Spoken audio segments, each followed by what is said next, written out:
যা গরম পড়েছে সারাক্ষণ মনে হচ্ছে আইসক্রিম খেতে থাকি। এই যে বিভিন্ন ধরনের এখন আমরা আইসক্রিম খাচ্ছি, আপনারা কি এটা জানেন যে এমনও একটি দিন রয়েছে যেটা আইসক্রিমের জন্যেই বানানো হচ্ছে?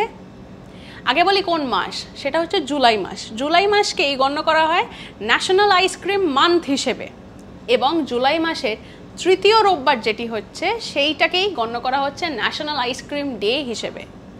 এবার আপনাদের মনে প্রশ্ন আসতেই পারে যে এটা প্রথম কে ডিসাইড করলেন বা প্রথম কে এটা বললেন? তিনি হচ্ছেন ইউএস প্রেসিডেন্ট, 40তম প্রেসিডেন্ট ইউএসের, যার নাম হচ্ছে রোনাল্ড রেগান। তিনি কিন্তু প্রথম এই আইডিয়াটা দিয়েছিলেন, আর তারপরেই এই ন্যাশনাল আইসক্রিম ডে বা ন্যাশনাল আইসক্রিম মান্থ সেলিব্রেট হয়ে আসছে। এইরকম নানা আপডেটসের জন্যে চোখ রাখুন আজ তাক বাংলার ইউটিউব চ্যানেলে। আর কমেন্ট সেকশনে কিন্তু লিখে জানাতে ভুলবেন না যে আপনাদের আইসক্রিম ডেতে কী প্ল্যান রয়েছে বা কোন কোন আইসক্রিম আপনারা খেতে পছন্দ করেন, সেগুলো কিন্তু সবই আমাদের সঙ্গে শেয়ার করবেন। আমরা রয়েছি হোয়াটসঅ্যাপেও ফলো করতে ভুলবেন না, এবং সঙ্গে রাখুন আজ তাক বাংলাকে।